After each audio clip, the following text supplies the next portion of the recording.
मैं Hanuman Devra, associate professor, government MS girls college Bikaner. BSc part second unit first, topic आपका limit के बारे में बताना चाह रहा हूँ। तो लिमिट क्या है, इसमें आपके पहले जो पूर्व कक्षा में पढ़ चुके हो फंक्शन को डिफाइन किया है।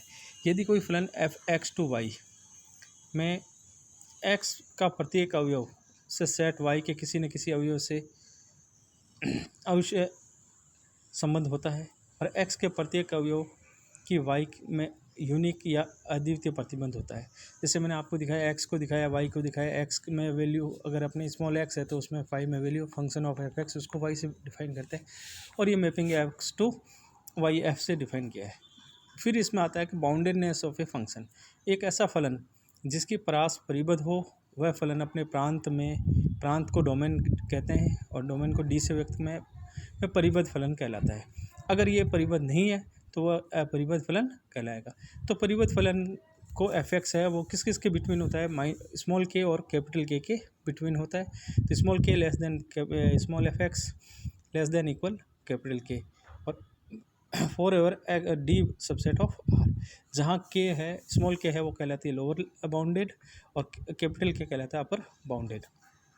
अब इसमें आपके नेक्स्ट आता है फलन का उच्चक व निम्नक मान या उसको परिभाषित कीजिए। यदि फलन एफ के रेंज आर में के अपर बाउंडेड के न्यूनतम मान को फलन एफ का ऊपरी परिबद्ध कहलाता है। इसे एल यू बी या लीस्ट अपर बाउंडेड या सुप्रीमम एफ या एस यू पी एफ द्वारा व्यक्त कहते हैं। और इसका अपोजिट, यदि फलन एफ के रेंज आर के लोअर बाउंडेड के महत्तम मान ग्रेटेस्ट वैल्यू को फलन एफ का महत्तम निम्न परिबद्ध या G L B greatest lower bounded या infimum I N F U I M या शॉर्ट में लिखते हैं आई एन एफ द्वारा व्यक्त किया जाता है।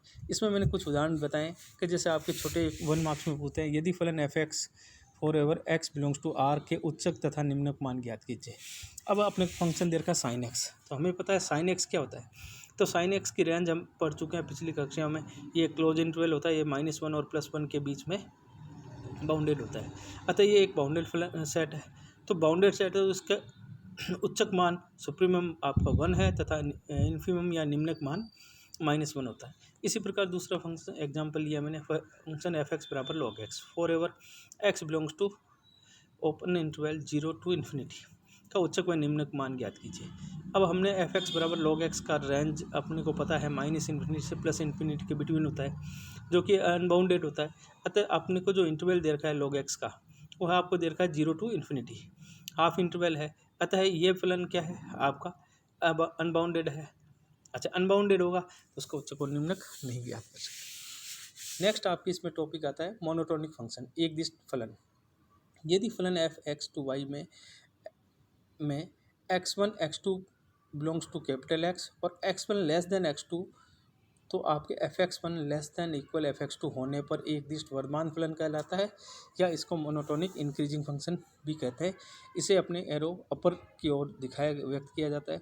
और यदि इसके x1 x2 belongs to x तथा x1 less than x2, then fx1 greater than equal fx2 होने पर एक दिष्ट ह्रासमान या monotonic increasing function decreasing function कहलाता है। इसमें एरो है अपने नीचे की ओर द्वारा व्यक्त किया जाता है। अब आपका आता है इसमें limit of a function in one variable at the point, या इसे एप्सिलॉन डेल्टा की डेफिनेशन भी कहते हैं।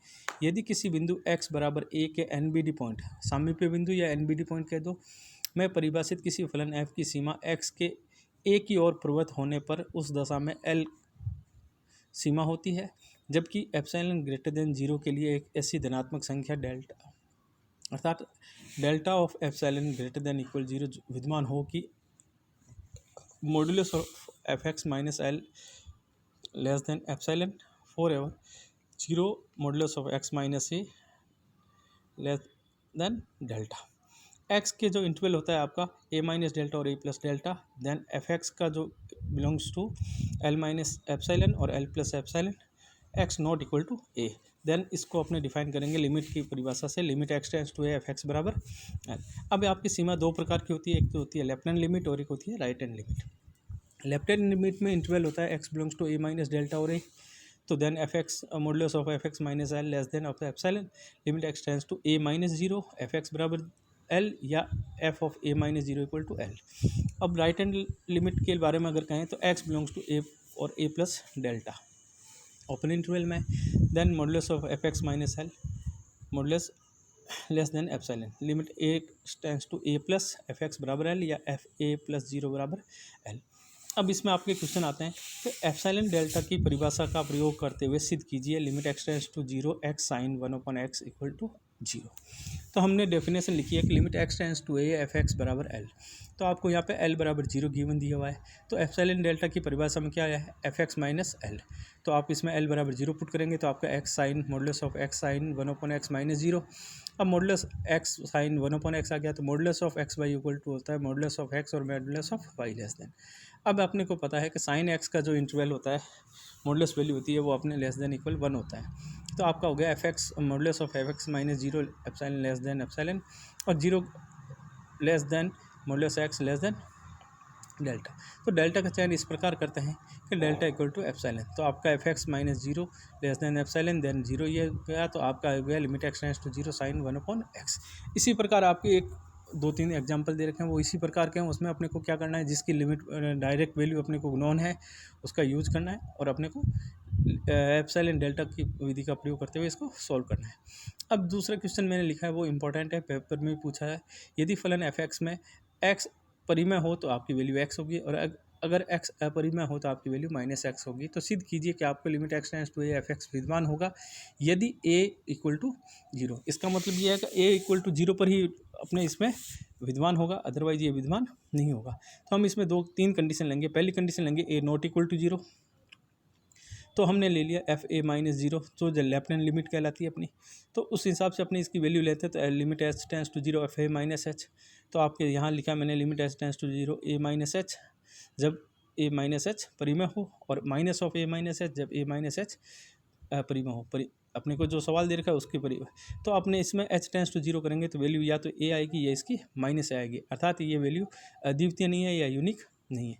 दूसरा केस लेंगे जब ए बराबर जीरो हो तो अपने इसमें देखेंगे limit h tends to zero f zero plus h limit h tends to zero. अब जैसे एच टेंड्स टू जीरो है तो आपकी इसकी वैल्यू क्या आएगी माइनस एच जब माइनस एच परिमेय हो और प्लस एच जब माइनस एच अपरिमेय हो। तो minus of minus plus h हो गया। तो limit h tends to zero पर अपने एच और माइनस एच परिमेय या नेक्स्ट में लेंगे अपने कौन सी आर एच एल तो उसमें एच परिमेय और प्लस तो आपकी लिमिट क्या आ गई ये भी एच टेंड्स टू जीरो पर जीरो। इसका मतलब अपने लेफ्ट हैंड लिमिट भी जीरो आ रही है, राइट हैंड लिमिट भी जीरो आ रही है, अर्थात फलन की सीमा विद्यमान है क्योंकि ये अपने को लिमिट में बताया है। तीसरा केस लेंगे जब ए अपरिमेय हो। तो जैसे अपने फर्स्ट पार्ट किया था केस फर्स्ट में परिमेय हो तो उसमें अपने निकाला था कंडीशन, उसी हिसाब से इसमें लिखेंगे अपरिमेय हो तो अपने पास ये आएगा। तो आप इसी प्रकार इसमें करेंगे तो f a minus zero b जो है अद्वितीय नहीं होता है, अतः limit h tends to zero f x का अस्तित्व नहीं है, डज नॉट एग्जिस्ट है। तो ये जो मैंने बताया ये आपके फलन की एक चर के फलन की सीमा के क्वेश्चन और एप्सिलॉन डेल्टा बताया। अब आपका आता है नेक्स्ट में दो चरों के फलन की सीमा को परिभाषित कीजिए। यदि स्वतंत्र चर x तथा y के क्रमित युग्म का सेट D डोमेन D के द्वारा x y subset of x y belongs to R subset of R square हो और f का ऐसा नियम हो कि उसे प्रत्येक युग्म एक्स वाई के लिए z equal to function of x y फलन से z का यूनिक मान प्राप्त होता हो तो एफ एक्स वाई को दो चरों स्वतंत्र चरों का फलन कहते हैं। यदि फलन एफ एक्स वाई के मान को एक स्थिर मान अपने एल की संख्या के समीप या एनबीडी पॉइंट जितना चाहे लिया जाए जो कि x y tends to a to b a b, परंतु यह एफ ए बी के बराबर नहीं हो तो यह फलन एल की सीमा एफ एक्स वाई होगी जबकि x y tends to a B.